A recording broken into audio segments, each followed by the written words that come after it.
Welcome to our first episode of The Chartered Show. You might be asking, why a chartered show? What we find is we're communicating with you regularly through our newsletters, In Flight, The Beacon, Retirement Tips, and Navigating the Tides. But all of us are getting so many emails and we've got so much to read. So we decided to be a little bit innovative and, let me say, brave, in order to come up with something new and bring you a form of The Chartered Show, which is going to be a whole lot of interviews with different retirement specialists. And don't think you're getting left out of this. We're looking for clients we can interview too. What we want to do is to share all of our stories and all of our insights to help each other through this period of transitioning into retirement.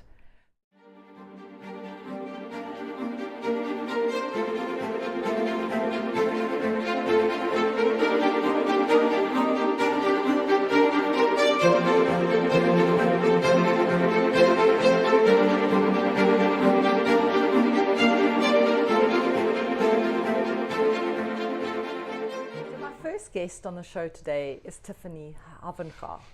Tiff, thanks so much for joining me. Thanks, Kim, for having me. So Tiff is a retirement specialist at Chartered, and she deals with clients going through the transition of coming into retirement. When I was chatting to her the other day, she was telling me all these great tips that her clients have taught her. So Tiff, today I really wanted to just chat to you about some of these tips that your clients have been sharing with you, because I thought they'd be so valuable for other people.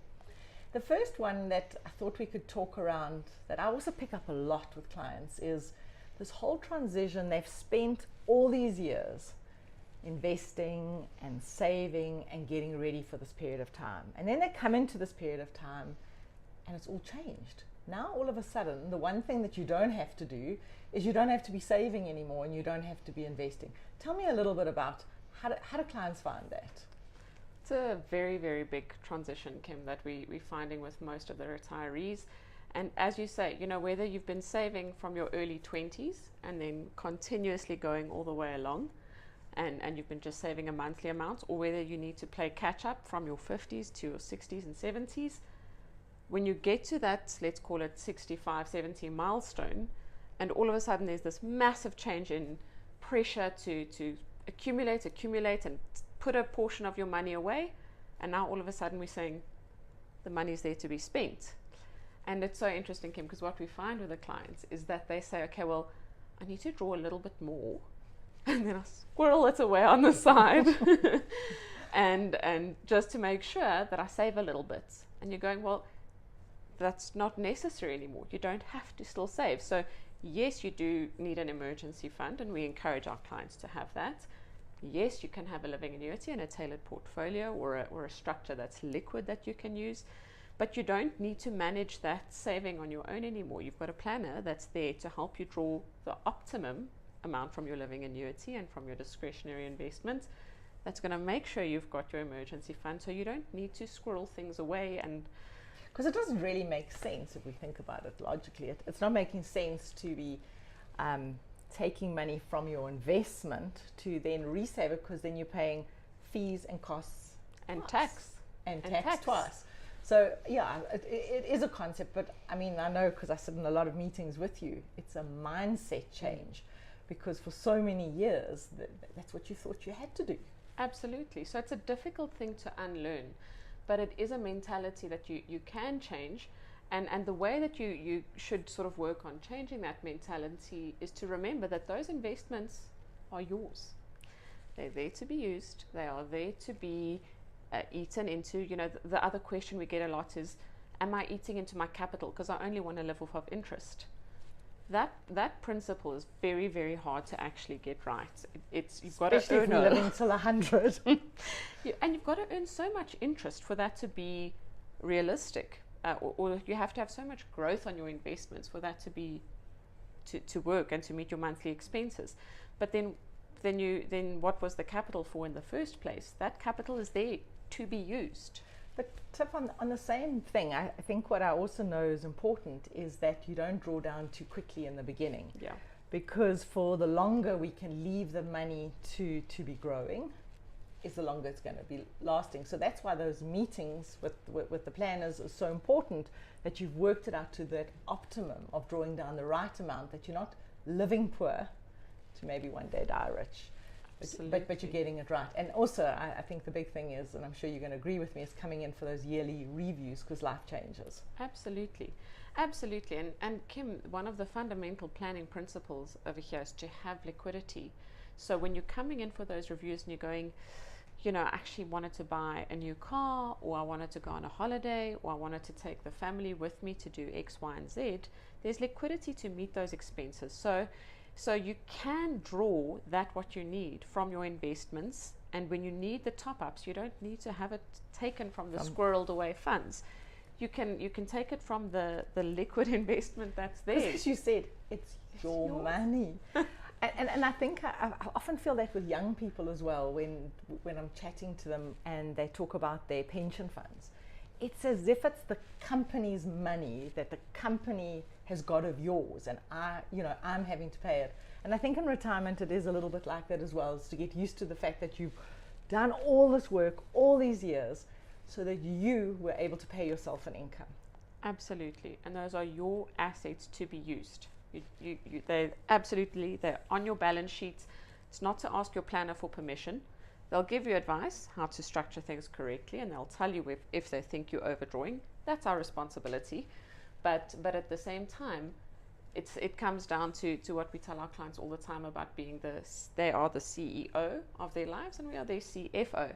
We're there to help and to support, but at the end of the day, the CEO, the client, is making that decision around their money. We're just there to help support those financial decisions. So we're just the chief financial officer. We're the chief financial officer. They're officer. Still in charge of their lives.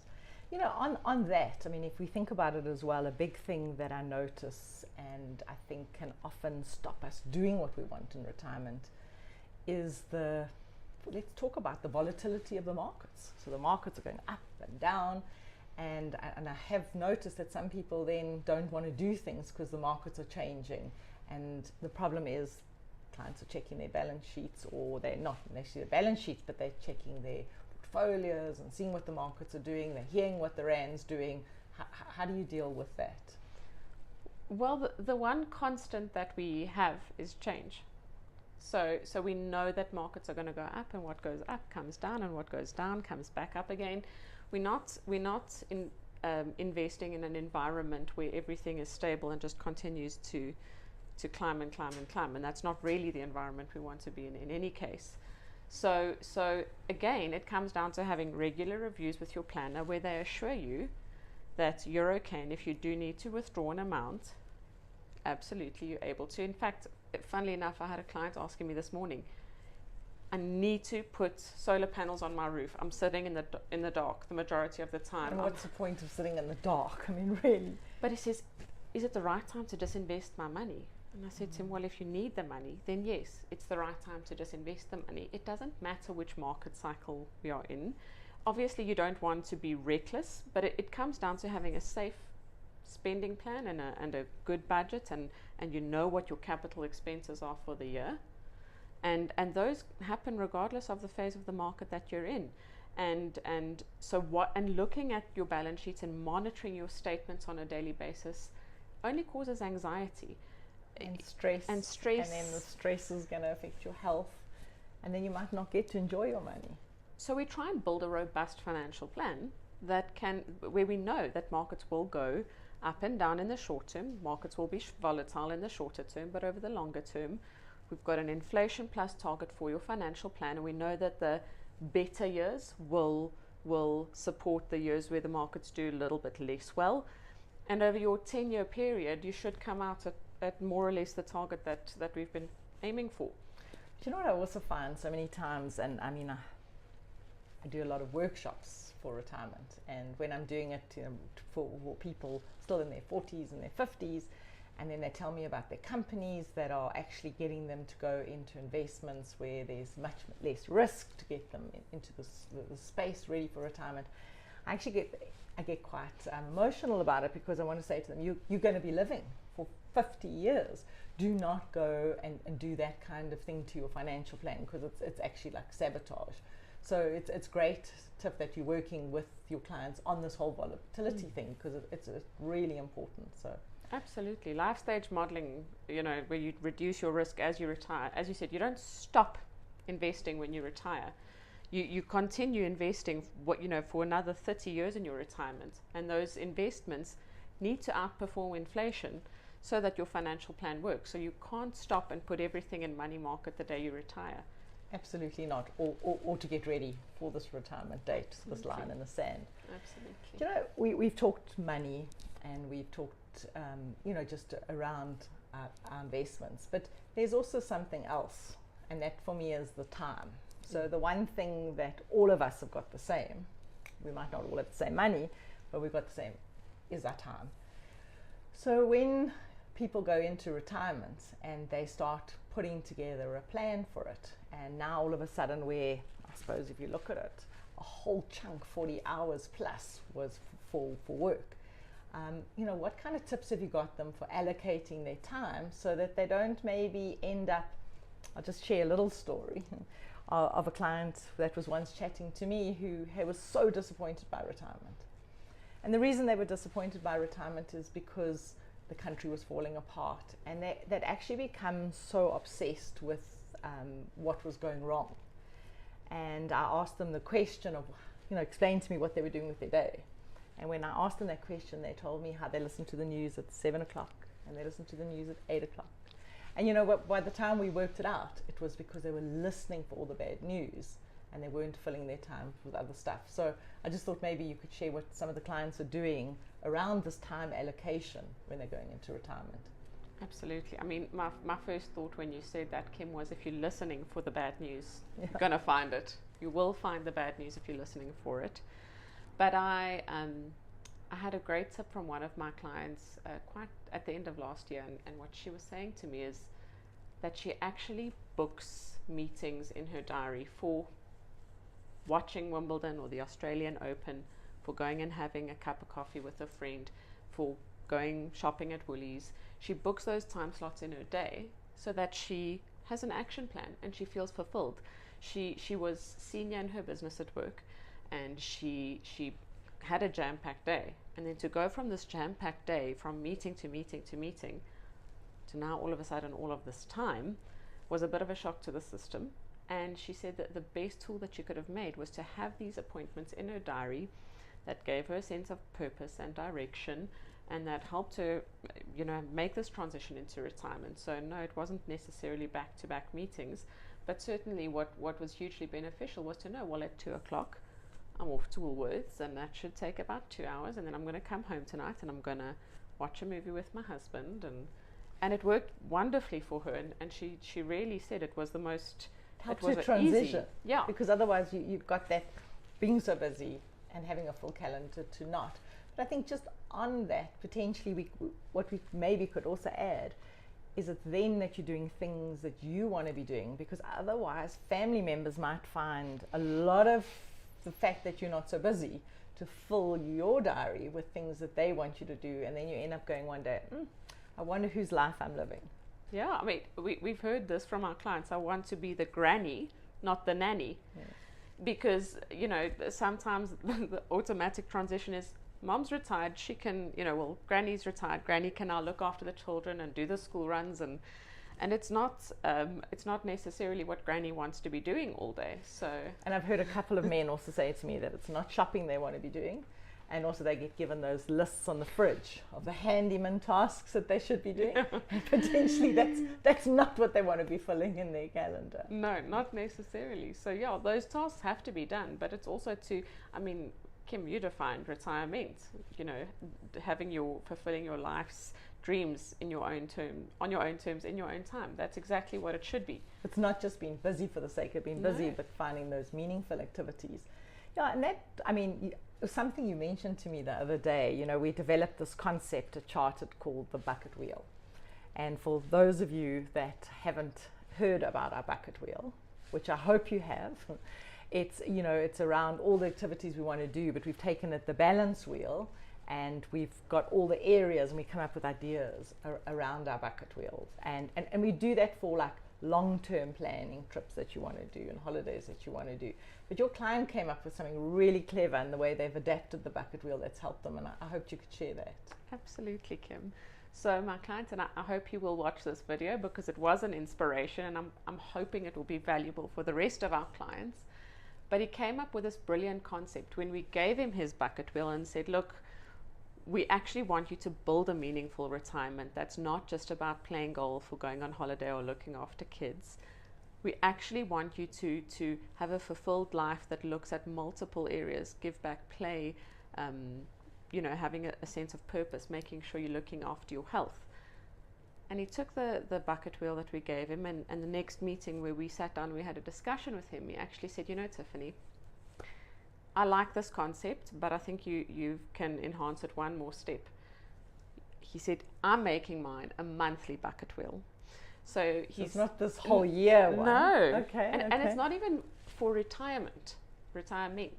It's for on a monthly basis. And perhaps worth mentioning as well, he's moved to a new town, a new province entirely. He's done the semigration to the Cape. And as part of that, he's actually going to go and explore his new environment, and he's doing it using his bucket wheel. So he'll go, for play. He's quite eager to learn to surf, and that's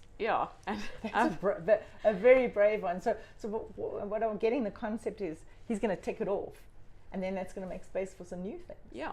But he's going to use all the elements so that he doesn't just do play. Yes, and exactly that. And he's going to make sure that every single month he's doing something different.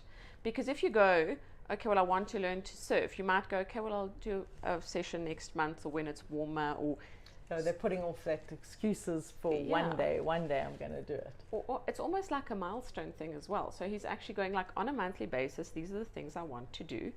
And he said, if I don't get to it in that month, it moves on to the next month's bucket wheel. He's not letting it fall away. No. And I think, that was the whole reason the bucket wheel came in instead of just a bucket list, because many clients had come in and said to us that what was happening for them is that they were just getting playthings, and that retirement wasn't actually as meaningful as it could have been, and that's why we use it all so that they can bring in give back as well, and some of the other areas.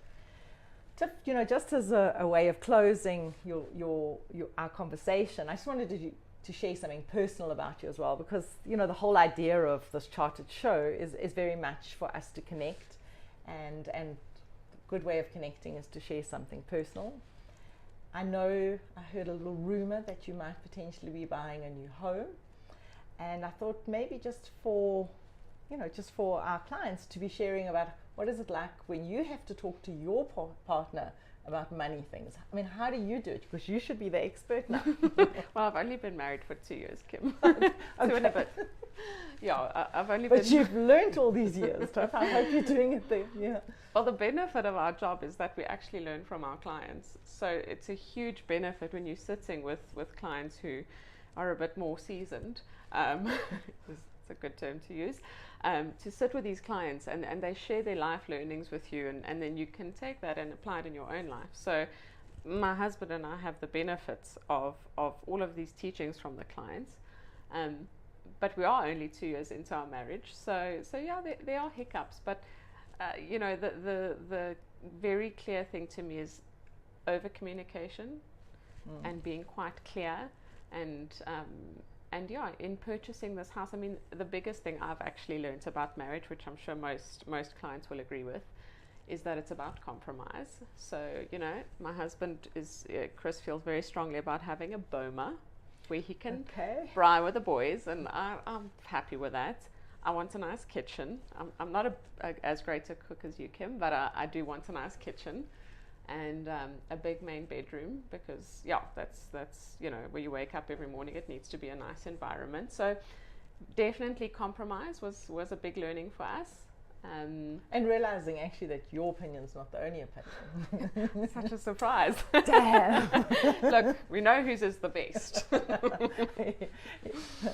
Well, I'm pleased that your learnings that you get from Chartered can go home, and I hope Chris's appreciative and values them and doesn't feel like you are just telling him how it's going to be. And I hope you're managing to also put your coaching skills in there, because I'm sure you're going to get exactly what you want. Oh, but he doesn't like it if he knows he's being coached, Kim. But no, we are. So no, it's great.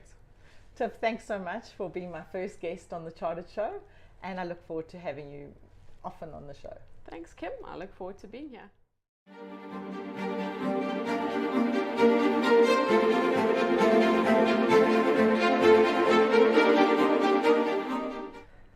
My next guest on the Chartered Show today is Jason Apple, Retirement Specialist at Chartered Wealth Solutions. Welcome, Jason.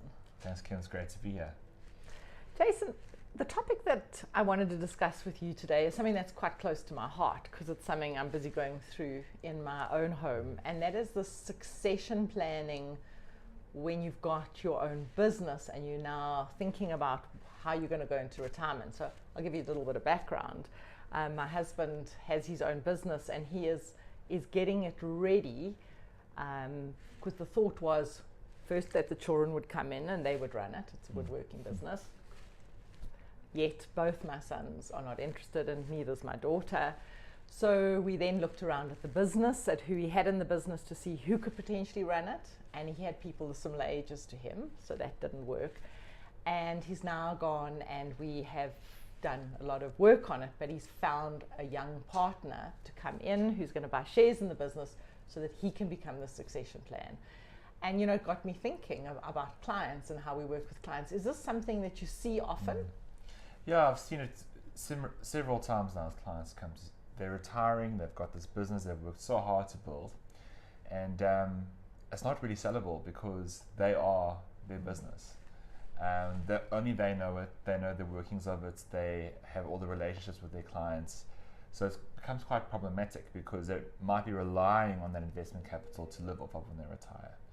So the best thing that they can do, as you already mentioned, is to rather have someone in the business, bring someone in at an early stage, so that that person can actually take over, learn the business, grow relationships with those clients, so the transition's easier. But Jason, in the real world, like we all know, what happens is retirement just comes so quickly. Yes, yeah. You know, one day you're in your 20s, and then you can be in your 60s retired. the next day, and you're thinking, oh my gosh, how did it come so quickly? So, I mean, it is probably something that you should be planning for many years to get those people ready. Yeah, the sooner the better, because it takes a long time for someone to come into your business and get to the level where they're actually able to run it. So to try and do it the last 2 years, you know, before you retire, it's going to be very tricky, because it's like getting a person upskilled, getting them knowledgeable in the industry, qualified even. You know, you don't even know if that's going to be a consideration at the time. But yeah, the sooner you do it, the better. Almost if you can do it from the moment you start your business. But yet, I think for so many entrepreneurs, and I talk for myself, you've always got this little thing inside you that your children are going to potentially follow in your legacy. But it's so many times the case that you either don't have children, or that your children want to do something completely different. And who really wants our children to do exactly what we're doing if it's not going to make them happy? So agreed with your advice that's really good advice. But something else that I've also picked up, and I think you and I have chatted about it, it's this idea that we often forget that our business needs to run separately to who we are. You know, those costs and expenses and all just get morphed into one. Maybe you could share on that. Yeah, that's right. I mean, business owners really often struggle to identify what their expenses are at the end of the day, because they've gotten quite used to operating their business, and their medical aid and their retirement savings and everything go through the business, and they get quite detached from their personal finances, and they're relying on other people in the business. So often I'm talking to people's PAs and their finance people to get financial insights into their lives, and that's problematic, because you're kind of not in control of your own planning. It's kind of like what happens.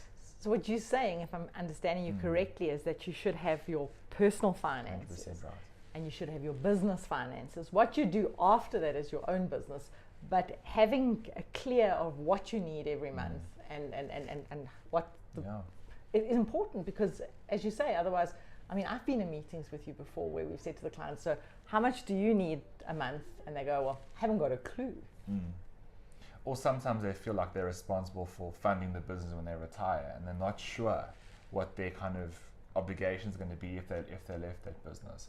So running two separate budgets is paramount and the most important thing, I think, because then you know what you need to survive. And also, businesses can go away overnight for different reasons. You know, COVID taught us anything, it's that black swan events are not as rare as we think they are.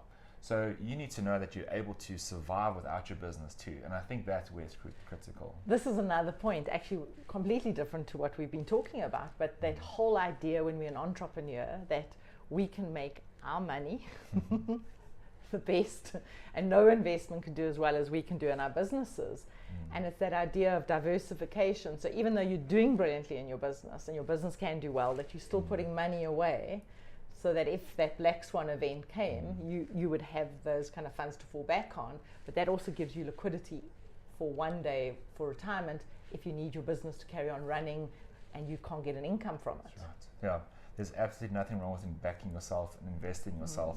But if you have to see it that way, you have to see it as if you are investing.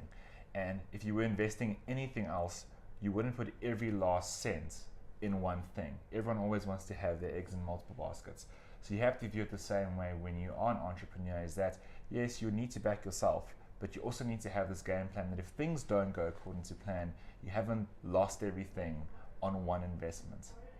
And let's be honest, I mean, it's not only, it's just if there's a liquidity problem for a time being, if an order doesn't come through or something doesn't happen, that you can save your own business at that time. Yeah. So very, very important point. So Jason, on that, we've now we understand that we need our own financial plan and we need really this plan for the business so that we, when this time comes for retirement, we've got the plan right. But what about us as people when we've been like we've eat, slept and drunk our businesses? I mean, and so many times our business is our identity, it's who we are. Maybe you could share some tips around like how do you transition out, or is it just a line in the sand, one day you're working and one day you're not? I don't think it can be a line in the sand as a business owner. And as you said, you're so entrenched in, and it's part of your identity. And it's even people who work in corporate environments. Your job really becomes part of who you are. I think fortunately for people in business is that they're not forced to have this like line drawn in the sand, I'm leaving now. You don't have to retire. No, I mean, there's don't. not somebody saying to you, well, you're nearly 60 and you have to get out. Correct, yeah. And we know we've got this whole, the wheel of balance and the bucket wheel and those kinds of things. I think it's far more valuable to try and incorporate that business into the planning. It's less hours in the office. Maybe the first year of retirement, you that phasing into that retirement. Phasing is so important. Yeah. But that said, you don't want the business to tie you down and own you, that you can't do the trip or you can never take leave. So in a way, part of that phasing is also like phasing maybe to get less income out of the business and be giving some of that income to somebody else, running it for you so that you can be doing the trips and doing some of the hobbies that you want to do, but the business is still running and still paying you an income, as opposed to maybe your pension fund paying you an income. Yeah, 100% right. And that person that's in that business that you're mentoring and you're helping, that fulfills other elements of give back and learn and a whole bunch of other things that often would go overlooked. It's not just the financial concept of it, it's also these other elements of I'm helping develop somebody else, and that becomes almost a sense of purpose. The business becomes less about the business, more about the future of the business. And I mean, I know this is not a topic any of us want to discuss, but if we had to pass away as a business owner, it's also really important that that business can carry on running without you, so that there are other people who have signatories, there are other people that are directors, so that the business carries on. And maybe you could talk a little bit to that, and also like what policies you can have in place that can help you in something like that. Yeah, when you have, business planning is a whole topic on its own, but very briefly, is you need to have a valid buy and sell agreement in place with somebody to take over the business. Even if it's a junior person that has a few shares, when you die, that business needs to continue. That person needs to be able to make decisions. There needs to be liquidity that flows in. So, for example, if you key to the business and the loss of you is going to create financial hardships, there needs to be some form of policy that pays out, that gives some short-term liquidity to the company, and secondly, it's to change ownership as well, which is critical, and that needs to be structured correctly. And you have to consult your retirement specialist and look at your estate planning to ensure that those things are all set out correctly. And then also quite important is in your will, you have to have the right powers for your executor to make those calls, because not everybody knows exactly, well, no one knows exactly when they're going to die, but your executor, if you give them the right powers, are able to appoint managers and arrange the sale of your business. If by some chance you haven't got it all sorted, that at least has to be in your will. So Jason, what I'm hearing from our conversation today is very much that it's important to be able to speak to your retirement specialist, but to be talking about all of these aspects, because these, we get too busy, and we're so busy building the business and making sure that the business is growing. But this sounds like it's a hugely important topic that needs to be happening. It's very important, but by taking that time away from work and saying, let's just deal with this now, focus the time on it, set aside a couple of hours with your retirement specialist, and the time spent is really, it's an investment that's going to pay dividends down the line. Because if something does go wrong, then there's contingency plans in place, and then your business is protected and your family is protected. And I think anybody in business would appreciate to have those things sorted out. And what you were saying earlier, it will help with that transition into retirement and making sure that there's an income coming into retirement instead of a business that you can't get out of because you're handcuffed to it and you have to just carry on working, so you can't have any alternative life or even just any form of flexibility. Yeah, 100% right. Jason, just because on the show I want us also to connect with the clients and let them know something personal about you. And Madison is how old now? She's 16 months old now. 16 months old. So you're solidly into being a dad. Solidly into it. And what's changed for you from a financial planning aspect? I mean, do you see things differently now that you've got this responsibility of somebody who's dependent on you? Yeah, I definitely do. I think, being a millennial, I think often we do get caught up in the play side of things. Now having this responsibility really just hits home, that I have to have all my affairs in order as well. Make sure that if anything happens to me, that Madison's education and stuff is taken care of. And also from my perspective, time with my family has become even more important. So important. The most important thing. Not that money isn't important, but I think, making sure that I'm home early enough to, bath her and put her to bed with Natalie and spend time with her. All those small little things are... Well, Jason, I mean, just all the meetings that you're sitting with clients as well. I mean, so many times they're going into retirement, but when they share their lessons that they learned, so many times I hear that one, I wish I'd spent more time with my children when I could. So it's great that you're adapting that and doing it with Madison. Well, learning those lessons from our clients is also really, really helps give perspective for a younger person and what to look forward to going in life and what truly is important. Yeah, and I think fatherhood is a great thing. It's great for a man to have children because it gives you a very unique perspective on life. Jason, thanks so much for sharing with us today, and I look forward to having you on the show again. Thanks, Kim. It's been great to be here.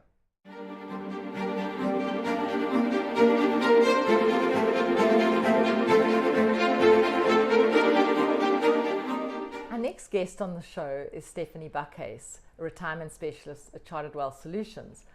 I've asked Tiffany to join me today to talk a little bit about this living annuity with this tax changes, because it's really confusing me, and I know it's confusing clients because a lot of people are phoning in. But welcome, Steph.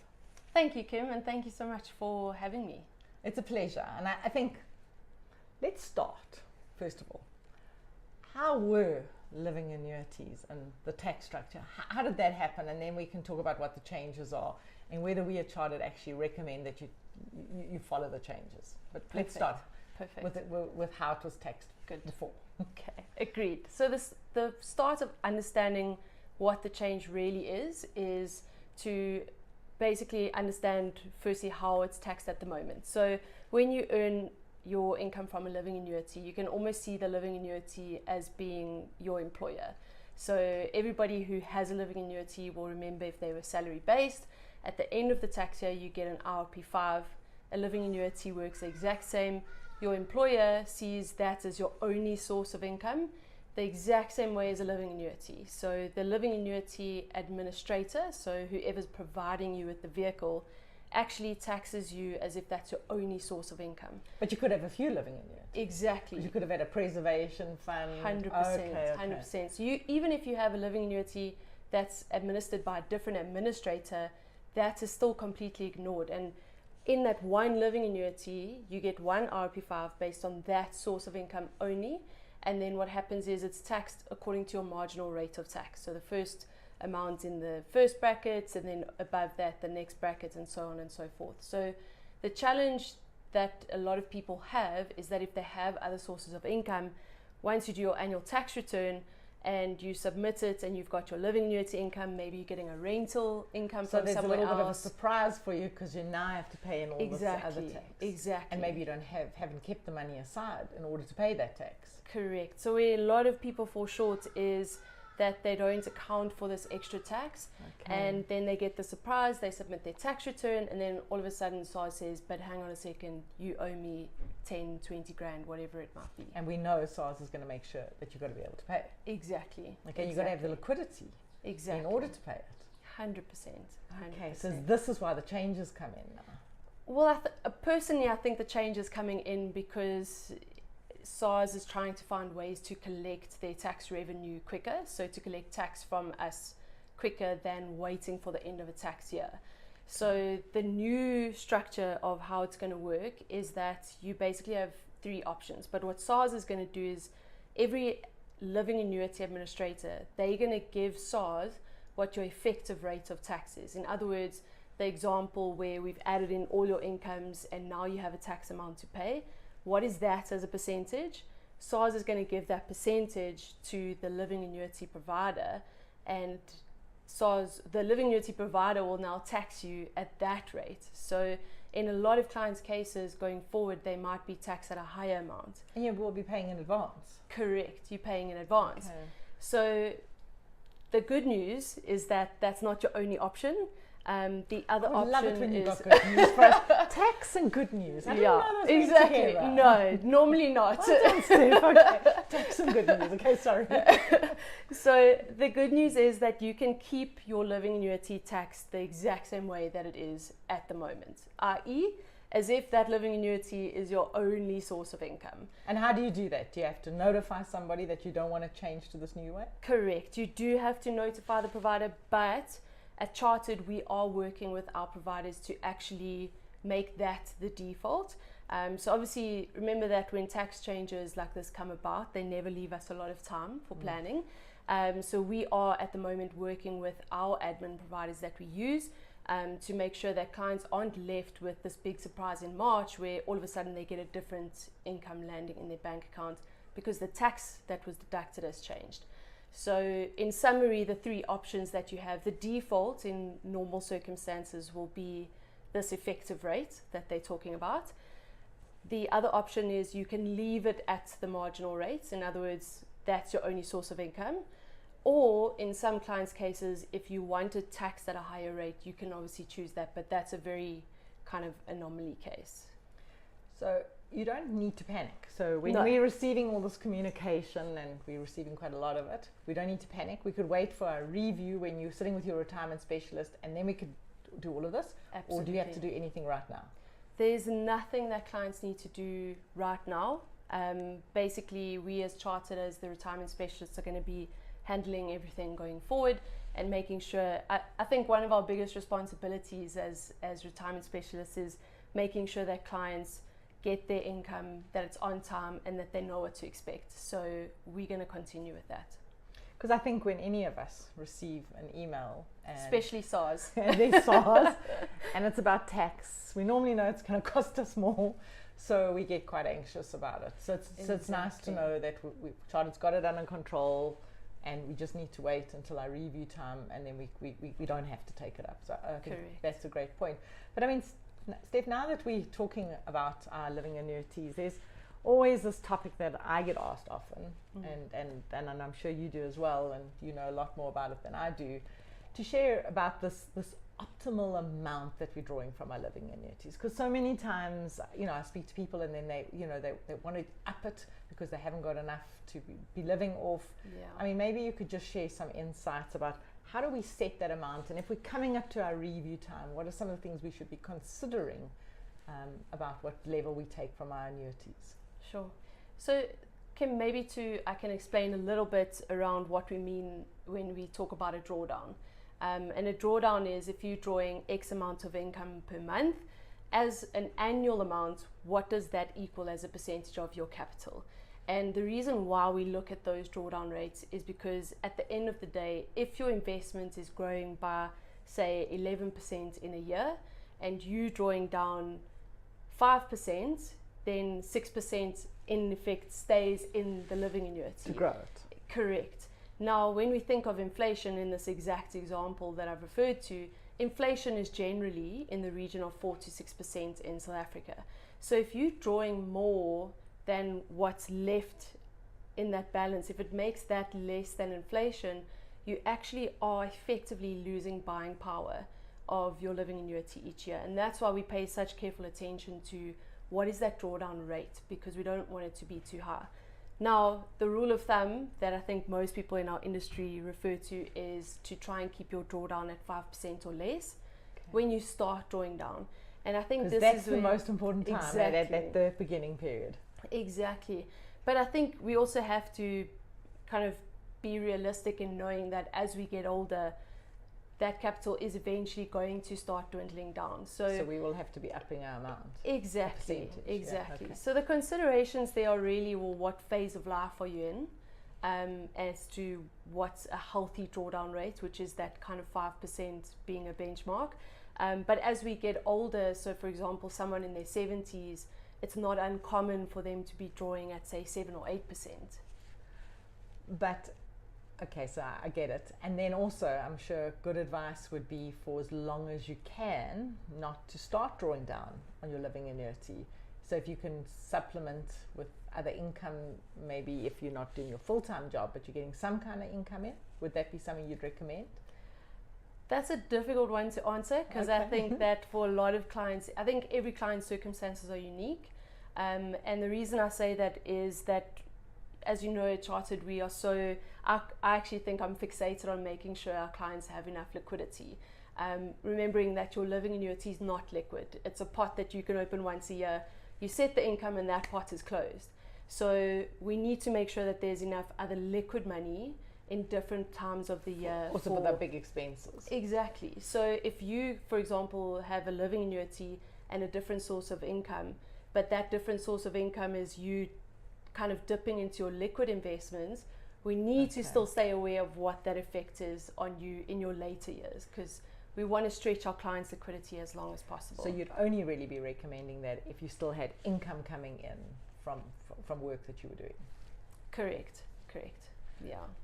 Thanks. I mean, that's all been very helpful, and I won't get panicked when I get my email. No. But, again, when I was chatting to Jason and I was chatting to Tiffany, I asked them something personal about something that they're up to, and I'm not sure that all the clients know, Steph, that you're busy studying your CFA. Maybe it's just to explain the difference between CFP and CFA and what CFA is, and then a little bit about why are you doing this? Are you bored?